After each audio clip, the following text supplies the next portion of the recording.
ناظرین، ایران کے سائنسدان رشا پہنچ گئے ہیں جہاں پر نیوکلر کمپوننٹس حاصل کرنے کے لیے یہ دورہ کیا جا رہا ہے، اور ادھر جو E3 ممالک ہیں جرمنی، فرانس اور برطانیہ، ان کی ٹرمپ کے ساتھ کال ہوئی ہے غزہ کے حوالے سے، کیونکہ صورتحال جو ہے وہ بلوئنگ سٹیج پر پہنچ گئی ہے، یعنی لاسٹ سٹیج کے اوپر اس طرح سے پہنچ گئی ہے کہ جو سٹیٹس کو ایک قائم ہوا تھا وہ سٹیٹس کو جو ہے وہ ٹوٹنے جا رہا ہے اور اس کی آخری دیوار جو ہے وہ گرنے جا رہی ہے۔ تو اس کے بعد ظاہر ہے کہ ایک بڑی جنگ جو ہے وہ مڈل ایسٹ کی طرف بڑھ رہی ہے، اور وہاں پر ناظرین امریکہ میں یہ تبدیلی ہے کہ جو ماگا ہے وہ الائن کر رہی ہے ڈیموکریٹس کے ساتھ فلسطین کے معاملے پر۔ ماگا جو کہ میک امریکہ گریٹ اگین بیس ہے، جس میں انفلوئنشل لوگ ہیں، ریپبلکن پارٹی ہے جس میں ٹکر کارلسن اور یہ سارے انفلوئنشل لوگ ہیں اور ووٹرز ہیں، تو وہ سارے جو ہیں وہ فلسطین کی حمایت میں ہیں، وہاں پر میجورٹی جو ہے وہ فلسطین کی حمایت کرتی ہے۔ تو ادھر جو ڈیموکریٹک پارٹی ہے وہ میجورٹی میں وہ فلسطین کے ساتھ کری ہے، تو وہ یہاں پر ایک ہی وائس جو وہ وہاں پر ان کی نظر آ رہی ہے فلسطین کے حوالے سے۔ تو یہ ٹرمپ کو وہاں پر بہت بڑا چیلنج ہے۔ نتنیاہو کے بیٹے نے کہا ہے کہ نتنیاہو کے خلاف جو وہ کو کرنے کی کوشش اسرائیل کے اندر ہو رہی ہے۔ اچھا، تو صورتحال بڑی خوفناک ہے، اور اگر ہم دیکھیں تو ایسا لگتا ہے کہ ریزلٹس کسی کے بھی کنٹرول میں نہیں ہے، یعنی اسرائیل اور امریکہ ان کے ہاتھ میں بھی جو ریزلٹس ہیں ان کے کنٹرول میں نہیں ہیں۔ الٹیمیٹلی جو ان کے منصوبے ہیں کیا وہ کامیاب ہو پائیں گے، نہیں ہوں گے، اس کا کنٹرول ان کے پاس نہیں ہے۔ اور دوسری طرف جو فلسطینی ہیں ظاہر ہے کہ وہ اتنی زیادہ قربانیاں جو ہے وہ دے چکے ہیں، اور یہاں پر اسرائیل جو ہے وہ اصل میں فلسطین کا جو کاز ہے اس کو جڑ سے ختم کرنا چاہتا ہے۔ اب اس میں اسرائیل کامیاب ہوگا، یعنی اگر فلسطینی جو ہیں وہ اتنی قربانیاں دے چکے ہیں اور بڑی فیصلہ کن لڑائی جو ہے وہ یہاں پر لڑ رہے ہیں، یعنی اتنی قربانیاں وہ دے چکے ہیں، اگر فلسطینی ریاست اب بھی ان کو نہیں ملتی تو پھر یہاں سے واپسی کا کیا راستہ ہے؟ تو اس لیے سٹیٹس کو ایک قائم ہوا تھا نا کہ بھئی یہ اسرائیل ہے، یہ ویسٹ بینک ہے، یہ غزہ ہے، وہ تو ٹوٹ چکا ہے اور وہ اس کی آخری دیوار بھی ٹوٹنے جا رہی ہے۔ تو اسرائیل فلسطین کو جڑ سے ختم کرنا چاہتا ہے، فلسطینی کاز کو، اور فلسطینی جو ہے وہ اپنی آزادی کی فیصلہ کن لڑائی جو یہاں پر لڑ رہے ہیں۔ تو اس کا جو آخری مرحلہ ہے وہ اس وقت جو ہے وہ ہم دیکھنے جا رہے ہیں، اور کیونکہ فلسطین کے پاس دیکھیے کیا آپشن ہے، یعنی ان کو جو ڈیل دی جا رہی ہے وہ سرنڈر ڈیل ہے کہ وہ سرنڈر کر جائیں اور اس لینڈ کو جو ہے وہ چھوڑ جائیں۔ تو اس میں یہ نہیں ان سے کہا جا رہا کہ وہ جو ہے وہ ان کو اسی لینڈ پر رہنے دیا جائے گا، تو ڈیل جو ہے وہ اصل میں ان سے سرنڈر ڈیمانڈ کیا جا رہا ہے۔ تو ظاہر ہے کہ سرنڈر تو پھر یہاں پر کیا نہیں جا سکتا، تو اس لیے اس فیصلہ کن لڑائی کا آخری مرحلہ ہم دیکھ رہے ہیں۔ تو آج بڑی خبریں ہیں، ایک تو ایران کے حوالے سے اگر ہم ڈسکس کریں تو فائنینشل ٹائم نے یہ رپورٹ دی ہے کہ ایرانین سائنٹسٹ جو ہے وہ خفیہ دورے پر رشا پہنچے ہیں، اور رشا وہ کیوں پہنچے ہیں؟ اپنے نیوکلیر پروگرام کو کمپلیٹ کرنے کے لیے جو ان کو کمپوننٹس چاہیے وہ لینے وہ رشا گئے ہیں۔ Financial Times: the covert trip by Iranian nuclear experts to Russia. Why did Iran's nuclear experts go to secret mission to Russia? Or Financial Times investigation found that Iranian team visited Russian Scientist Institute, producing dual-use technology and components for nuclear. تو دیکھیے غزہ میں جہریت کو جاری رکھنے کا مطلب یہ ہے کہ وہ ایران جنگ کی طرف بھی بڑھ رہے ہیں، اور اسرائیل کے بیانات واضح ہیں کہ انہوں نے کہا کہ ایران جنگ جو ہے وہ اوور نہیں ہوئی ہے، تو اس لیے ایران کے پاس اس کے سوا کوئی آپشن نہیں ہے کہ وہ نیوکلیر بنائے، اور اس وقت جو ہے وہ اس کے پاس گریٹسٹ ایڈوانٹیج ہے، گریٹسٹ لیوریج ہے، اس کے پاس گریٹسٹ لیجیٹیمیسی ہے نیوکلیر بنانے کے لیے، کیونکہ اس سے پہلے عربز کہتے تھے ان کا ایک پریشر تھا، باقی دنیا کا ایک پریشر تھا، لیکن اب جب ایران پر حملہ ہو چکا ہے اور مزید حملہ ہونے جا رہا ہے، اور جو عالمی انسٹیٹیوشنز ہیں وہ فیل ہو چکے ہیں، ڈپلومیسی فیل ہو چکی ہے، کریڈیبلٹیز، گارنٹیز سب فیل ہو چکی ہیں، تو ایران کے پاس اس کے سوا کوئی آپشن نہیں ہے کہ وہ نیوکلیر بنائے، اس لیے ایران نیوکلیر کی طرف بڑھ رہا ہے، اور یہ فائنینشل ٹائم کی بہت بڑی سٹوری ہے کہ وہ کمپوننٹس لینے جب رشا پہنچ گئے ہیں، اور مہدی دیو نے یہ کہا تھا کہ ایران کے پاس اگر اس کے اوپر حملہ ہوتا ہے تو اس کے پاس اس کے سوا کوئی آپشن نہیں ہوگا کہ وہ نیوکلیر بنائے، اور ہر صورت کے اندر وہ نیوکلیر بنائے گا۔ تو اب دیکھیے کہ امریکہ کا جب ایران اتحادی تھا، جب شاہ ایران یہاں پر تھا، تو یہ جو نیوکلیر پروگرام ایران کا ہے یہ امریکہ ہی نے دیا تھا کہ ہمارے اتحادی کے پاس یہاں پر نیوکلیر ہونا چاہیے، تو رشا کیوں اپنے اتحادی کو یہاں پر نیوکلیر نہیں دے سکتا ہے؟ پھر رشا کو بھی تو اتحادی چاہیے نا، اور وہ اتحادی جس پر حملہ ہونے جا رہا ہے، تو یہ ایک بڑی امپورٹنٹ بات ہے۔ اور نارتھ کوریا میں بھی یہی ہوا، یہ جو ٹرمپ نے ایران پر حملہ کیا یہ دراصل اس کی فولش پالیسی تھی، اس کو اس وقت بھی امریکن ایکسپرٹس نے وارن کیا، اور نتیجہ یہ نکل رہا ہے کہ ایران نیوکلیر بننے جا رہا ہے۔ اور نارتھ کوریا میں سیم ایسا ہوا، نارتھ کوریا NPT کا ممبر تھا، اس کو دھمکایا گیا، وہ NPT سے نکل گیا اور اس نے نیوکلیر دھماکے کر دیے، تو سیم یہاں پر ہو رہا ہے۔ بڑی انٹرسٹنگ سٹیٹمنٹ جو ہے وہ رشا نے جاری کی ہے، ذرا دیکھیے، US sanctions will not stop shift to the multipolar world. Overall تو یہ لڑائی جو ہے وہ ورلڈ آرڈر کی ہے، تو رشا یہ کہہ رہا ہے کہ امریکہ کے تمام اقدامات کے باوجود ورلڈ آرڈر کا جو شفٹ ہے وہ رک نہیں سکے گا۔ رشا نے انٹینسیفائی کر دیا ہے برکس اور گلوبل ساؤتھ پارٹنرز کے ساتھ جو کوپریشن ہے اس کو انٹینسیفائی کر دیا ہے، کس چیز کے لیے؟ امریکہ کو کاؤنٹر کرنے کے لیے، portraying itself as a leader in building مطلب ایک لیڈر کے طور پر وہ پیش کر رہا ہے as alternative multi polar world order resistance to western economic coercion. Russia جو ہے وہ گلوبل ساؤتھ اور برکس کنٹریز کے ساتھ اس نے تعلق جو ہے وہ کوپریشن انٹینسیفائی کر دیا ہے اور وہ اپنے آپ کو ایک لیڈر کے طور پر پیش کر رہا ہے ایک الٹرنیٹو ورلڈ بنانے کے لیے جس میں جو ویسٹ کا اوورال تسلط ہے وہ نہیں ہوگا. تو گلوبل ساؤتھ بھی وکٹم ہے, لیٹن امریکہ بھی وکٹم ہے, مڈل ایسٹ بھی وکٹم ہے, اوورال گلوبل ساؤتھ جو ہے یہ سارا وکٹم ہے ویسٹرن پالیسیز کا, چاہے ان کی ملٹری پالیسیز ہوں یا اکنامک پالیسیز ہوں, دونوں کے یہ وکٹم ہیں اور یہ آگے بڑھ رہے ہیں. روبیو اور جو فرانس کے فارن منسٹر ہیں ان کی کال ہوئی ہے ایران کے نیوکلیر پروگرام کے حوالے سے. اچھا یہاں پر ناظرین ایک بڑی انپورٹنٹ کال ہوئی ہے, جو E3 ممالک ہیں انہوں نے ٹرمپ کو کال کی ہے, فرانس, برطانیہ اور جرمنی. میکرون نے, جرمن چانسلر نے اور برطانیہ کے پرائم منسٹر نے انہوں نے جوائنٹ کال کی ہے ٹرمپ کو, جس میں غزہ ڈسکس ہوا ہے. اور وہ ظاہر ہے کہ ڈسکس اس لیے ہوا ہے کہ اسرائیل غزہ کو آکوپائی کرنے کا اعلان کرنے جا رہا ہے, اور پھر جو سٹارویشن کی صورتحال ہے وہ بہت ہاریفک ہے. اور جب اسرائیل غزہ کو آکوپائی کرنے کا اعلان کرنے جا رہا ہے تو یہاں پر جو سٹیٹس کو ہے وہ گرنے جا رہا ہے. یعنی دیکھیں نارتھ کوریا اور ساؤتھ کوریا, یہ جنگ ختم تو نہیں ہوئی ہے بلکہ یہ جنگ فریز ہے, ایک سٹیٹس کو قائم ہے. تو اسی طرح جو فلسطین کا تنازع ہے یہ حل تو نہیں ہوا ہے لیکن ایک سٹیٹس کو, ایک بڑی جنگ وہاں پر نہیں ہو رہی تھی. یہ غزہ ہے, ویسٹ بینک ہے, حالانکہ جو ایک سائلنٹ جینوسائیڈ ہے وہ تو ہمیشہ سے جاری تھی. ساؤتھ کوریا اور نارتھ کوریا کے کیس میں تو ایسا نہیں ہے, لیکن یہاں پر تو صرف بات سمجھانے کے لیے, یعنی کہ ایک سٹیٹس کو قائم تھا کہ بھئی یہ ویسٹ بینک ہے, یہ غزہ ہے. اب دونوں کو تو اسرائیل ہتھیانے جا رہا ہے, اس کی پلاننگ کر رہا ہے, تو سٹیٹس کو تو نہ بچا. تو اب اس کے ریزلٹس آنے ہیں, تو اس کے اوپر یہ بات چیت جو ہے وہ کی جا رہی ہے. اور نیو یارک ٹائمز ذرا دیکھیے, German chancellor joined Macron and Starmer in a phone call with Trump.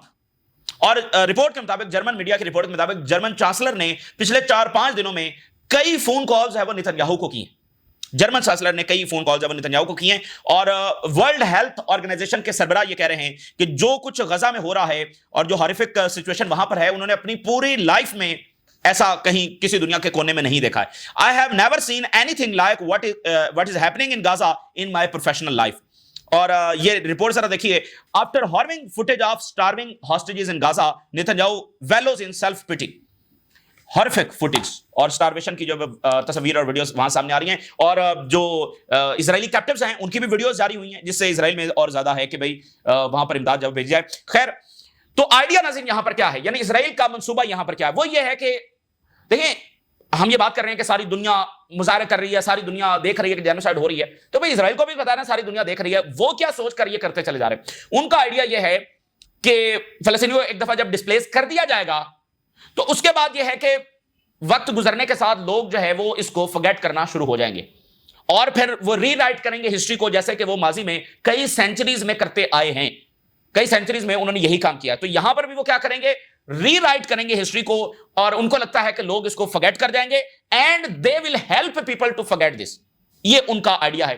اور یہ جو کچھ غزہ اور ویسٹ بینک میں ہو رہا ہے, دراصل یہ ایک بریکنگ پوائنٹ کی طرف جا رہا ہے, اور وہ معاملہ ہے یروشلم کا, اور وہ معاملہ ہے ٹیمپل کا.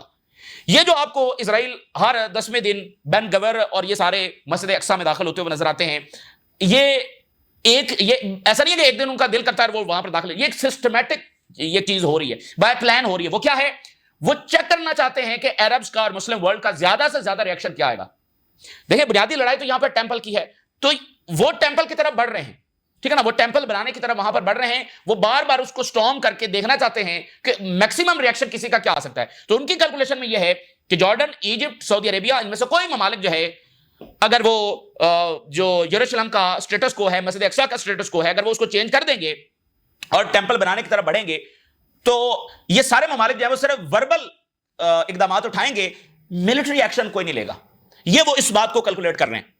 ان کو ایسا لگتا ہے کہ سعودی عربیہ, ایجپٹ, جارڈن, یہ سارے ممالک, ٹرکی, ان میں سے کوئی بھی اٹیک نہیں کرے گا. تو باتیں کرتے رہیں, دھمکیاں دیتے رہیں, جتنی موجودہ دے رہے ہیں اس سے کچھ زیادہ دے لیں گے یا اس سے ہٹ کر کچھ اور میئرز لے لیں گے, تو اس سے اسرائیل کو فرق نہیں پڑتا اسرائیل کے مطابق. تو ان کا آئیڈیا یہ ہے کہ ایک دفعہ ہم یہ سارا کچھ کر لیں, ٹیمپل بھی بنائیں, اور پھر وقت گزرنے کے ساتھ ساتھ جو ہے وہ دنیا بولنا شروع ہو جائے گی, پھر اگلی جنریشن آ جائے گی, تو ہم ہسٹری کو جو ہے ری رائٹ کرتے رہیں گے. جیسے اب دیکھیں نا, انہوں نے یہاں پر لکھا ہوا ہے کہ یہاں پر تو فلسطینی کوئی قوم ایگزسٹ کرتی نہیں ہے. There was people which have no land and there was a land with no people. یہ ان کی ہسٹری ہے کہ ہم یہاں پر آئے, یہ تو خالی بنجر زمین تھی, تو ہم یہاں پر جو ہے وہ اس لیے آباد ہو گئے. تو ایسی قوم جس کے پاس لینڈ نہیں تھی اور ایک ایسی لینڈ تھی جہاں پر پیپل نہیں تھے, تو اس لیے وہ یہاں پر آ کر آباد ہو گئے. تو یہ انہوں نے ہسٹری ظاہر کہ ان کے اسکولوں میں جب وہ پڑھائی جاتی ہے. تو یہاں پر یہ سارا کچھ ہو رہا ہے, اس آئیڈیا کے تحت ہو رہا ہے. اب اس میں وہ کامیاب ہوں گے نہیں ہوں گے, تو میں کچھ ہیرڈز کی ہیڈ لائنز آپ کے سامنے رکھتا ہوں. تو یہ ان کا پلان ہے, لیکن ہیرڈز کیا لکھ رہا ہے؟ نیتنیاہو's strategy in Gaza failed, pushing Israel toward economic catastrophe. انہوں نے آگے تفصیل میں لکھا ہے کہ نیتنیاہو نے پرائیویٹلی یہ کہا کیبنٹ کی ایک میٹنگ میں کہ I want the world to be bored by Gaza, کہ دنیا جو ہے میں چاہتا ہوں کہ بور ہو جائے غزہ کے بارے میں. روز خبریں سنتی ہے کہ غزہ میں یہ ہو رہا ہے, اچھا غزہ میں ایڈ نہیں جا رہی ہے, اچھا غزہ میں روز 100 لوگ مر رہے ہیں, تو بس وہ اس کو ایک نارمل سی چیز سمجھ لیں اور بور ہو جائیں غزہ سے کہ یار روزانہ ایک ہی جیسی خبریں آ رہی ہیں. تو یہ اس کا بنیادی پلان تھا. اب دیکھیں نا کہ جب پہلے ہاسپٹل کے اوپر حملہ ہوا تو دنیا کا کیا ریئیکشن آیا, تو with the passage of time وہاں پر کرائمز کم نہیں ہوئے بلکہ بڑھے ہیں. جو آج صورتحال ہے, ہمیں ایسا لگتا ہے کہ آج سے 1 سال پہلے تو صورتحال اس سے کئی گنا بہتر تھی. حالانکہ اس وقت بھی دیکھیں تو بم گر رہے تھے, لوگ مر رہے تھے, لیکن آج چونکہ سٹارویشن ہو رہی ہے تو ہمیں ایسا لگتا ہے کہ شاید اس سے تو پچھلی صورتحال اچھی تھی. تو یہ ان کا ایک سسٹمیٹک طریقہ ہے. تو اس نے کہا کہ آئی وانٹ کہ ورلڈ جب وہ بور ہو جائے غزہ سے. It's unclear how he intended to make that happen. Haaretz لکھ رہا ہے کہ یہ پتہ نہیں اس نے کیا سوچ کر یہ پلان کیا تھا کہ ایسا دنیا کرے گی. اور ہیرڈز یہ لکھ رہا ہے کہ جو رزلٹ آیا ہے وہ اس کے الٹا آیا ہے, اور وہ کیا ہے؟ In recent weeks the opposite has occurred. Gaza has become one of the world number one issue. ٹھیک ہے نا, پوری دنیا میں غزہ کے والے مظاہرے ہو رہے ہیں جو سڈنی میں, یعنی جو نیتنیاہو کی پالیسی تھی وہ فیلڈ ہوئی. اچھا ایک اور ہیڈ لائن دیکھیے, defying Israeli army opposition, Netanyahu pushes to escalate an unwinnable war in Gaza. یہ ہیرڈز لکھ رہا ہے. یعنی میں نے پیچھے آپ کے سامنے سارا سینیریو رکھا ہے کہ ان کی پلاننگز کیا ہیں. وہ بالکل تیاری کر چکے ہیں غزہ کی آکوپیشن کا, وہ بالکل تیاری کر چکے ہیں ویسٹ بینک کی آکوپیشن کا, اور وہ بالکل تیاری کر چکے ہیں ٹیمپل کے حوالے سے. یہ میں آپ کو بتا دوں, یہ اوور آل جو مطلب غزہ ویسٹ بینک کے بعد آخری پوائنٹ کیا ہوگا, وہ ٹیمپل ہے. تو یہ ساری تیاری اس کی ہے, اور وہ اس کو طے کر چکے ہیں, وہ اس کو فیصلہ کر چکے ہیں. تو لیکن اس میں کیا وہ کامیاب ہوں گے, تو یہ بھی چیزیں ہم آپ کے سامنے رکھ رہے ہیں. اور اس لیے میں نے آپ کو کہا کہ ریزلٹس کسی بھی کنٹرول میں نہیں ہیں, یہ اسرائیل کے کنٹرول میں بھی نہیں ہے, اور ادھر بھی ظاہر کے ریزلٹس تو کنٹرول میں نہیں ہے. تو یہ ایک لڑائی ہے جس میں الٹیمیٹلی پتہ چلے گا. لیکن ایک بات شور ہے کہ اگر اسرائیل اس راستے کے اوپر چلتا رہا تو پھر جنگیں ضرور ہوں گی, ریزلٹ جو بھی نکلے, لیکن ہم جنگوں کی طرف بنیادی طور پر بڑھ رہے ہیں, اور اسرائیل مسلسل جنگوں میں سروائیو نہیں کر سکے گا, یہ بات بھی طے ہے. اچھا جی, despite opposition from army and exhaustion among the combat units and growing reservation among the Israeli public, Netanyahu announce کر رہا ہے کہ وہ اس کو ایسکیلیٹ کرنے جا رہا ہے, جس کو unwinnable war کہا گیا ہے اسرائیل کے ایکسپرٹس کی جانب سے. اور جیک سلون نے جو پرسوں لکھا ہے اس نے بھی اس کو کہا کہ یہ جنگ, اس میں کوئی کامیابی اسرائیل کو نہیں ملے گی. جیک سلون یہ لکھ رہا ہے.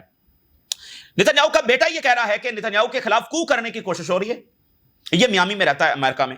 یار نیتنیاہو accuse IDF chief of leading an attempted coup. یہ آرمی چیف کے بارے میں, جو موجودہ آرمی چیف ہے اس کے بارے میں نیتنیاہو کا بیٹا یہ کہہ رہا ہے کہ یہ تو نیتنیاہو کا جو تختہ ہے وہ لوٹنے کی تیاری کر رہا ہے, کو کرنے کی کوشش کر رہا ہے. اب یہ حقیقت ہے یا نہیں کچھ کہہ نہیں سکتے, لیکن نیتنیاہو کا بیٹا یہ کہہ رہا ہے. اور تل ابیب کے اندر ایک الگ سطح کا پروٹیسٹ شروع ہو گیا ہے, الگ پیٹرن کے ساتھ, اور وہ یہ ہے کہ وہاں پر شاپس بند ہونا شروع ہو گئی ہیں, سٹرائکس کرنا لوگوں نے شروع کر دی ہے. Jaffa shops strike demanding Israel and Gaza war as activist seek wider disruption. اب وہ شاپس کے اوپر جو ہے وہ اسٹرائک ہونا شروع ہو گئی ہے. اچھا اسی درمیان دیکھیے حزب اللہ کے خلاف جو پروجیکٹ ہے اس کے اوپر خود اسرائیلی میڈیا کیا لکھ رہا ہے. حزب اللہ سے ہتھیار لینے کی کوشش کی جا رہی ہے, کیونکہ یہ غزہ پر آکوپائی کریں گے تو حزب اللہ اٹیک کرے گی, تو وہ کہیں گے حزب اللہ کے پاس ہتھیار ہی نہ ہو. کیونکہ یعنی دیکھیں نا کہ جب غزہ پر آکوپائی کرنے جا رہے ہیں تو کہیں سے ملٹری ایکشن تو آ سکتا ہے, یعنی حزب اللہ کر سکتی ہے, یمن کوئی آگے پیچھے, تو وہ ان کو لگتا ہے کہ مصر اور جارڈن اور سعودی عربیہ اور یہ مالک تو نہیں کریں گے, تو یہ ریزسٹنس کرے گی, تو ریزسٹنس کو پہلے ختم کرو. لیکن اسرائیلی میڈیا کیا لکھ رہا ہے, حزب اللہ remains chastened but has no plans of surrendering to Israel. کوئی سوال پیدا نہیں ہوتا کہ حزب اللہ جب وہ سرنڈر کرے گی, ٹھیک ہے نا, ہتھیار اس صورتحال میں کس صورت جب وہ نہیں ڈال سکتی. البتہ اس تمام چیزوں کے ساتھ ایک ٹریجک ریالٹی بھی ہے, اور وہ ٹریجک ریالٹی ہے کہ جتنی ڈسٹرکشن غزہ میں ہو چکی ہے, جتنے انڈیٹونیٹڈ بامز وہاں پر پڑے ہوئے ہیں. آپ کو پتا ہے ورلڈ وار میں جو بامز گرے تھے وہ مختلف شہروں میں آج بھی پروسیجر جاری ہے ان کو نکالنے کا, ٹھیک ہے نا. انڈیٹونیٹڈ بامز ابھی بھی نکالے جاتے ہیں, اور اگر کسی شہر سے نکلا ہے تو وہ اس پورے شہر کو یا اس پورے ایریا کو خالی کروایا جاتا ہے اس کو نکالنے کے لیے. تو وہ پروسیس آج بھی جاری ہے, اور اسرائیل کی بہت بڑی پرسنٹیج ایسی ہے بامز کی جو ڈیٹونیٹ نہیں ہوئے اور غزہ میں پڑے ہوئے ہیں. تو وہاں پر ایک سوال یہ ہے کہ اتنی ڈسٹرکشن کے بعد کیا غزہ لیویبل بھی ہے اگر سیز فائر ہو بھی جائے؟ تو اس کو لکھا ہے even if Gazans overcome hunger a livable future seems out of reach. اگر آج ہنگر ختم بھی ہو جائے, ایڈ بھی چلی جائے, سیز فائر بھی ہو جائے, لیکن ایک لیویبل فیوچر غزہ میں لگ نہیں رہا کیسا ہوگا. تو یہ ایک ٹریجک ریالٹی ہے. دیکھیں جو ریکنسٹرکشن پلان ہے اس میں یہ تھا کہ فلسطینیوں کو ایک ایریا میں جمع کیا جائے گا, ٹھیک ہے, دوسرے ایریا میں کنسٹرکشن ہوگی, پھر یہاں سے ان کو اس ایریا میں بھیج دیا جائے گا. تو وہ کنسٹرکشن کا یہ پلان تھا. تو اس پلان کے مطابق تو یہ لیویبل ہے, لیکن یہ ایسٹیمیٹ بھی اپنی جگہ پر موجود ہے. جیسے ڈسٹرکشن بڑھتی چلی جا رہی ہے اور وہاں پر کمپنیز باقاعدہ موجود ہیں جن کو ٹھیکے دیے ہوئے ہیں اور وہ ایک ایک بلڈنگ گرانے کے پیسے لے رہے ہیں اور انڈیٹونیٹڈ بامبس پڑے ہوئے ہیں, تو یہ ایک کنسرن ضرور ہے, لیکن ریکنسٹرکشن پلان کے مطابق یہ لیویبل ہے. تو بہرحال یہ دیکھنا ہوگا. دیکھیں نا, اب اسرائیل میں بھی تو وہاں پر سیٹلمنٹس ہی بنانی ہے نا, تو اگر یہ ان لیویبل ہے تو اسرائیلی کیسے لیویبل رہیں گے؟ تو لیکن یہ دونوں پرسپیکٹو ہیں جو میں نے آپ کے سامنے رکھے ہیں. خود جو اسرائیلی انسٹیٹیوشنز ہیں وہاں سے مزاحمت, ایک تو جو کل 600 جنرل نے لکھ دیا, موساد چیف اور شن بیت کا چیف اور آرمی کے ڈیفرنٹ جنرلز اور چیفز اور فارن منسٹری کے ڈیفرنٹ لیڈرز 600, تو انہوں نے کہا کہ فوری جنگ بندی ہونا چاہیے, اسرائیل کی بقا خطرے میں. یہ کل انہوں نے لکھا, میں آپ کے سامنے رپورٹ کیا. اب ڈیفرنٹ جو بڑے انسٹیٹیوشنز ہیں وہ اسی طرح سے سامنے آ رہے ہیں. مثال کے طور پر یہ دیکھیے, وہ کہہ رہے ہیں کہ حماس کو ایلیمینیٹ کرنا with force, there is no point in waiting for it surrender. Hamas کو ایلیمینیٹ نہیں کیا جا سکتا, اور ان کے سرنڈر جہاں تک کرنے کی بات ہے وہ تو سوال ہی پیدا نہیں ہوتا. اور یہ آپ دیکھیے, بریکنگ دا سائلنس, یہ ان کا ایک بڑا انسٹیٹیوٹ ہے, اسرائیلی آرگنائزیشن ہے. اس نے کہا ہے کہ سولجر جو ہے وہ ایک فیوٹائل بیٹل میں ان کو تھرو کیا جا رہا ہے, انوینیبل وار جس کو ہیرڈز لکھ رہا ہے, and thousands of civilians in Gaza will be killed and this madness must be stopped. Netanyahu is heading toward occupying Gaza and the captives will the first to pay the price. تو یہ ایک تو انہوں نے confirm کیا کہ نیتنیاہو غزہ کو occupy کرنے کی طرف بڑھ رہا ہے, لیکن ساتھ وہ کہہ رہے ہیں کہ یہ اس کا نتیجہ کچھ اور نکلے گا. لیکن کیا یہ ساری چیزیں نیتنیاہو کو روک سکتی ہیں؟ I doubt. یہ ساری چیزیں نیتنیاہو کو نہیں روک سکتی, اور نیتنیاہو جب وہ غزہ کی آکوپیشن کی طرف بڑھے گا, دو چیزیں روک سکتی ہیں, that is sanctions and military action. اگر مثال کے طور پہ مڈل ایسٹ کے مالک کوئی ملٹری ایکشن کی طرف جاتے ہیں, یا کم سے کم اتنا واضح کر دیتے ہیں کہ ہم ملٹری ایکشن لیں گے, تو پھر ایک ایسا پریشر آئے گا کہ امریکہ کو پیچھے ہٹنا پڑے گا. لیکن جب تک یہ کچھ کرتے نہیں ہیں تو میرا نہیں خیال کہ امریکہ کا بھی کوئی موڈ فی الحال جلدی بدلنے والا ہے. لیکن وہاں پر ایک اور تبدیلی آ رہی ہے کہ جو ماگا ہے اس نے اپنی تحریک بڑھا دی, اور ڈیموکریٹس جو ہیں 92% جو ڈیموکریٹس ہیں وہ فلسطین کے ساتھ کھڑے ہوئے ہیں, اور جو ریپبلکن پارٹی ہے, جو ٹرمپ کی پارٹی ہے, وہ بھی آہستہ آہستہ وہ فلسطین کی طرف جا رہی ہے. اور ماگا کے انفلوئنشل لوگ وہ فلسطین کی وہ بات کر رہے ہیں, وہ اسرائیل کے اقدامات کو پسند نہیں کر رہے ہیں, اور جو پیسہ اسرائیل کو جا رہا ہے اس کو وہ بالکل پسند نہیں کر رہے ہیں, اس کو وہ اسرائیل فرسٹ کہہ رہے ہیں. اور وہاں پر یہ ڈیبیٹ بڑی تیزی کے ساتھ آگے بڑھ رہی ہے کہ اسرائیلی لابی کیسے امریکہ کے سسٹم کو کنٹرول کرتی ہے. تو بڑی ایک گیم چینجر تبدیلی وہاں پر آ رہی ہے. لیکن ظاہر ہے کہ وہ 2-4 دنوں میں یا 10 دنوں میں یا 20 دنوں میں یا 1 مہینے میں تو کوئی بڑی تبدیلی نہیں آ سکتی, وہ ود ان منتھس اس کا ویٹ کرنا پڑے گا. ہاں لیکن نتیجہ ضرور آئے گا. جہاں نیتنیاہو چونکہ لمبی جنگیں چھیڑ رہا ہے تو وہاں پر بھی ایک تبدیلی جو ہے وہ تیز ہوتی چلی جائے گی. تو یہ اس وقت کی دونوں طرفہ صورتحال ہے. اسرائیل کے کیا منصوبے ہیں اور کس آئیڈیا کے تحت ان کے یہ منصوبے ہیں, اور دوسری طرف سے بھی ایک تیاری ہے, اور الٹیمیٹلی جو ریزلٹس ہیں وہ کسی کے بھی کنٹرول میں نہیں. اسرائیل بھی ایک ایسٹیمیٹ کے ساتھ, ایک گھمنڈ کے ساتھ, ایک تکبر کے ساتھ آگے بڑھ رہا ہے, اور چونکہ اتنا بڑا اس نے ظلم کر دیا ہے تو ظاہر ہے کہ وہ یہاں سے پیچھے تو نہیں ہٹے گا. وہ امن کے لیے تو امن کے تو سارے راستے ختم ہو چکے ہیں, جس کو ابھی مڈل ایسٹ کے مالک ماننے کے لیے تیار نہیں ہیں, کیونکہ جب آپ یہ کہتے ہیں کہ امن کے راستے ختم ہو چکے ہیں تو پھر آپ جنگ لڑنے کے لیے بھی تیار نہیں ہیں. تو وہ اس ریالٹی کو ابھی ایکسیپٹ کرنے کے لیے تیار نہیں ہے, لیکن ریالٹی یہی ہے کہ امن کے تمام راستے ختم ہو چکے ہیں. تو ریزلٹس ابھی کسی کے کنٹرول میں نہیں ہے. اسرائیل بھی گھمنڈ میں, اور اس میں کیا چونکہ اتنا کچھ وہ کر چکے ہیں تو آگے بڑھتے چلے جا رہے ہیں, اور دوسری طرف سے بھی ایک فیصلہ کن فیز ہے. یہ تازہ ترین صورتحال جو آپ کے ساتھ شیئر کیا, آپ نے راز لگا کریں. اللہ حافظ.